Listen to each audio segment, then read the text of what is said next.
उस रात वो अपने लिए शायरी लिखने के बाद फिर उसने उस साल पढ़ाई के नाम पर पहली बार पुस्तक खोला और पढ़ाई करने लग गया और पढ़ाई करते करते सो गया।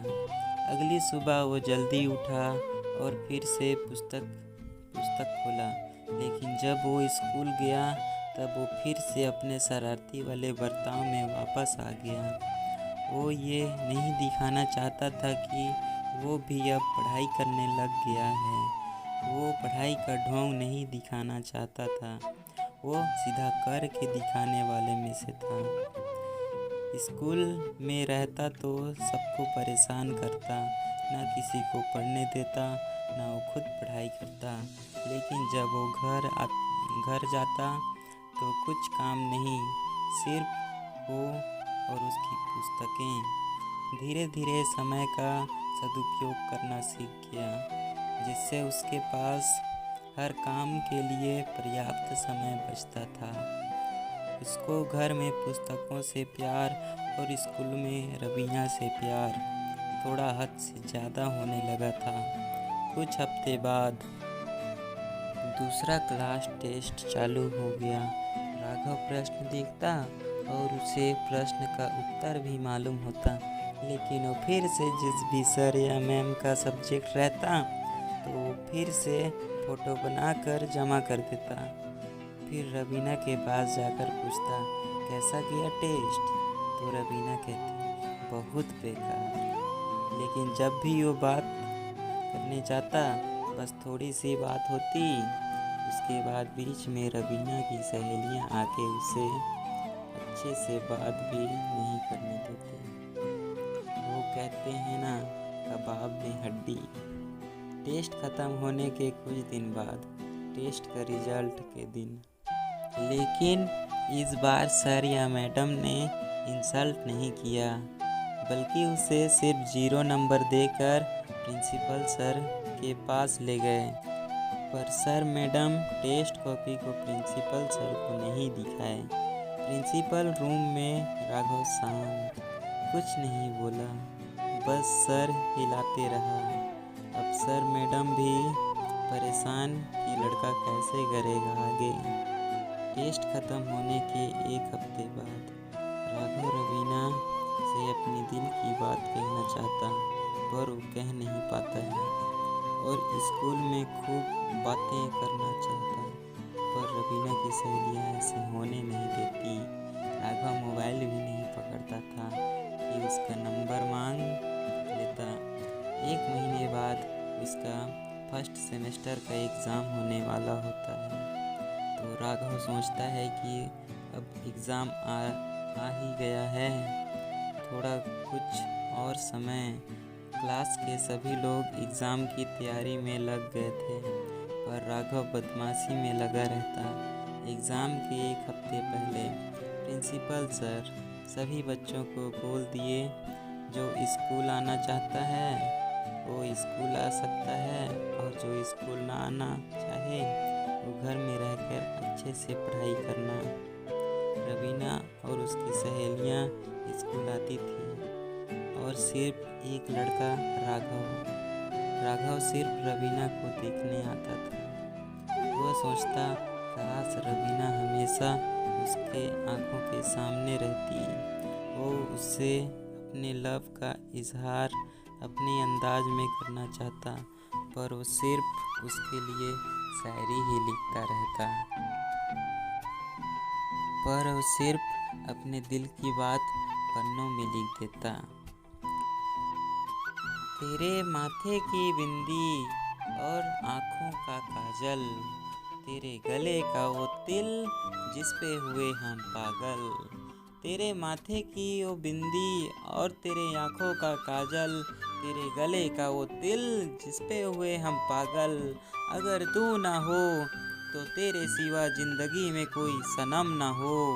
सिर्फ 2 पल की जिंदगी जीना है तुम्हारे संग, अगर वो जिंदगी ना जिया तो अगली बार जन्म न हो।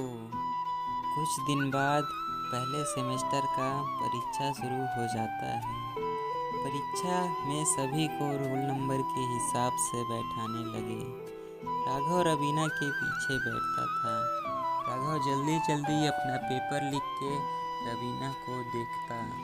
वो अपना पेपर सिर्फ 2 घंटे में पूरा कर लेता और बचे 1 घंटे में सिर्फ वो रवीना को ही देखता रहता और पेपर के बाद उससे कहता, पेपर अच्छा बना? रवीना कहती, हाँ, थोड़ा थोड़ा। आखिरी पेपर वाले दिन राघव रवीना से कहता, पेपर तो ख़त्म हो गया, आज साथ कहीं घूमने चलें? रवीना कहती, कहाँ चलेंगे? बस मैं ले जाऊँगा ना। फिर रवीना की सहेलियाँ आ जाती हैं और रवीना को अपने संग ले जाती हैं। कुछ दिन बाद परीक्षा का रिजल्ट आता है तो सर या मैडम राघव का नंबर देख के आश्चर्य रहते हैं। जो लड़का कभी बदमाशी करता और 0 नंबर लाता वो आज टॉपर कैसे बन गया। पहले पीरियड में जब क्लास मैडम सभी को एग्ज़ाम शीट बांट देती है तब वो राघव को अपने पास बुलाकर कहती, कैसे, नकल तो नहीं किया है ना? राघव हंसते हुए कहता, नो मैम। फिर मैडम पूरे क्लास को बताती, ये टॉपर, इसका सबसे ज़्यादा नंबर है। सभी क्लास वाले आश्चर्य में। फिर मैडम राघव के लिए ताली बजवाती है।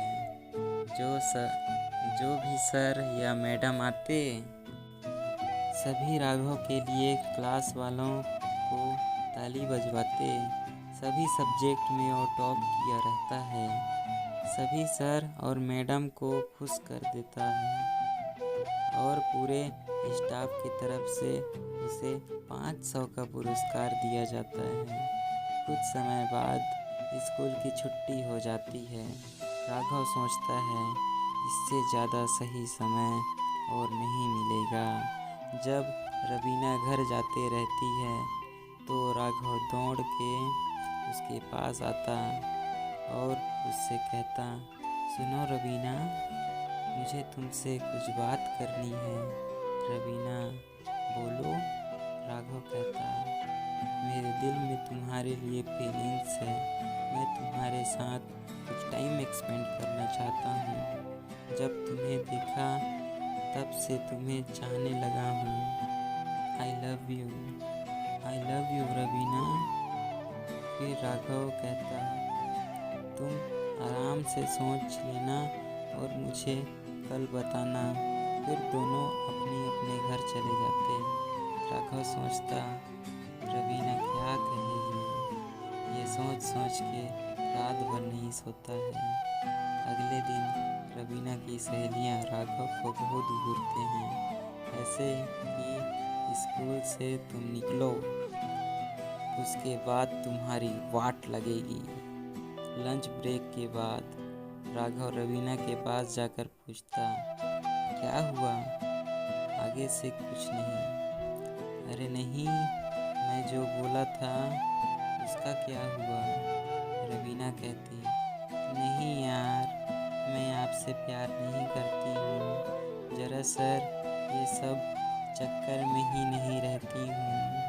राघव, कोई बॉयफ्रेंड, किसी से प्यार? रवीना, नहीं, मैं किसी से प्यार नहीं करती हूँ। मुझे सिंगल लाइफ ही अच्छा लगता है। फिर राघव अपनी जगह में चला जाता है। एक पीरियड बीतने के बाद रवीना की सहेलियां राघव को अपने पास बुलाकर कहती, हाँ रे, तू रवीना के साथ टाइम पास करना चाहता है। लड़कियां तेरे को टाइम पास लगती हैं। और बहुत कुछ उसको सुना गए और वो कुछ नहीं बोला। फिर वहाँ से चला गया। कुछ टाइम बाद छुट्टी हो जाती। वो सोचता, अच्छा, रवीना अपने दोस्तों से सलाह ली है और उसके दोस्त उसकी मर्जी नहीं बल्कि अपनी मर्जी बता रहे हैं। तो आपको ये कहानी कैसी लगी मुझे कमेंट करके बताइएगा और अच्छी लगी हो तो एक लाइक बनता है और अपने दोस्तों के साथ शेयर करिएगा। और आप मेरे चैनल पे नए होंगे तो इसे सब्सक्राइब कर लीजिएगा और कमेंट करके बताइएगा कि क्या रवीना को उनकी सहेलियों से सलाह लेना चाहिए था और क्या रवीना की सहेलियाँ अच्छी की। Comment please.